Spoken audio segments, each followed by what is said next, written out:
ਬਿਸਮਿਲ੍ਲਾਹਿਰਰਹਿਮਾਨਿਰਰਹੀਮ। अस्सलामु अलैकुम। जी आया ਨੂੰ ਰੈਕਸ ਕਿਚਨ ਵਿੱਚ ਸਾਰੇ ਦੋਸਤਾਂ ਨੂੰ ਖੁਸ਼ ਆਮਦੀਦ।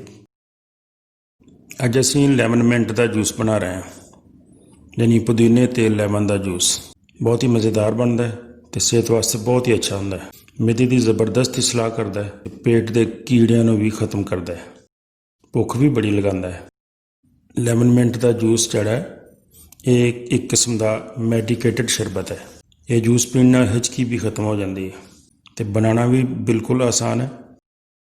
ਸਾਨੂੰ ਇਹਦੇ ਵਾਸਤੇ ਪੁਦੀਨੇ ਦੇ ਤਾਜ਼ਾ ਪੱਤੇ ਚਾਹੀਦੇ ਆ, ਨਿੰਬੂ ਚਾਹੀਦੇ ਆ ਤੇ ਇਸ ਬਜਾਇਕਾ ਚੀਨੀ ਜਿੰਨੀ ਤੁਸੀਂ ਇਸਤੇਮਾਲ ਕਰਨਾ ਚਾਹੁੰਦੇ ਹੋ, ਅੱਧੀ ਚਮਚ ਸਫੈਦ ਨਮਕ ਤੇ ਅੱਧੀ ਚਮਚ ਕਾਲਾ ਨਮਕ। ਬਸ ਸਿਰਫ ਇਹ ਚੀਜ਼ਾਂ ਚਾਹੀਦੀਆਂ। ਪੱਤੇ ਤੋੜ ਲੈਣੇ ਆ, ਟਹਿਣੀਆਂ ਨਾਲੋਂ ਅਲੱਗਾ ਕਰ ਲੈਣੇ ਆ।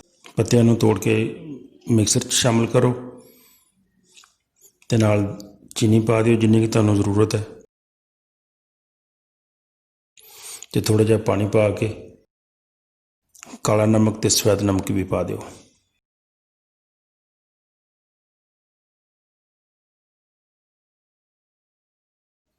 ਪਾਣੀ ਥੋੜ੍ਹਾ ਕਮ ਸੀ ਤੇ ਪਾਣੀ ਮੈਂ ਥੋੜ੍ਹਾ ਜਿਹਾ ਹੋਰ ਪਾਉਣ ਲੱਗਿਆ ਤੇ ਨਾਲ ਨਿੰਬੂ ਨਿਚੋੜ ਦਿਓ। ਨਿੰਬੂ ਵੀ ਤੁਸੀਂ ਜ਼ਿਆਦਾ ਵੀ ਨਿਚੋੜ ਸਕਦੇ ਹੋ, ਕਮ ਵੀ ਨਿਚੋੜ ਸਕਦੇ ਹੋ।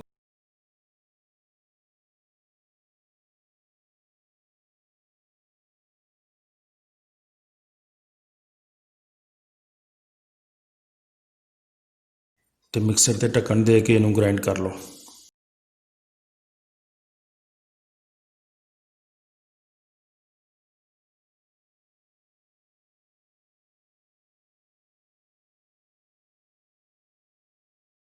ਇਹਨੂੰ ਠੰਡਾ ਕਰਨ ਵਾਸਤੇ ਇਹਦੇ 'ਚ ਬਰਫ਼ ਸ਼ਾਮਿਲ ਕਰੋ ਤੇ 2-3 ਮਿੰਟ ਮਜ਼ੀਦ ਗ੍ਰਾਈਂਡ ਕਰ ਲਓ।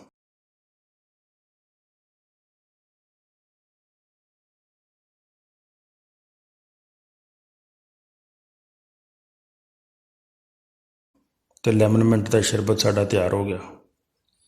ਇਹਨੂੰ ਕਿਸੇ ਪੂਣੀ ਵਗੈਰਾ ਦੇ ਨਾਲ ਛਾਣ ਲਵੋ, ਪੁਣ ਲਵੋ ਤਾਂ ਕਿ ਪੱਤਿਆਂ ਦੇ ਛਿਲਕੇ ਵਗੈਰਾ ਅਲੱਗਾ ਹੋ ਜਾਣ। ਤੇ ਅਗਰ ਮੇਰੇ ਚੈਨਲ ਨੂੰ ਤੁਸੀਂ ਸਬਸਕ੍ਰਾਈਬ ਨਹੀਂ ਕੀਤਾ ਤੇ ਬਰਾਏ ਮਿਹਰਬਾਨੀ ਮੇਰੇ ਚੈਨਲ ਨੂੰ ਸਬਸਕ੍ਰਾਈਬ ਵੀ ਕਰ ਦਿਓ। ਲੈਮਨ ਮਿੰਟ ਜੂਸ ਬਿਲਕੁਲ ਰੈਡੀ।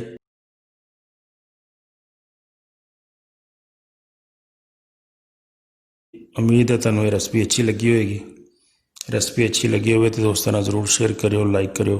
ਬਹੁਤ ਸ਼ੁਕਰੀਆ। अस्सलाम वालेकुम।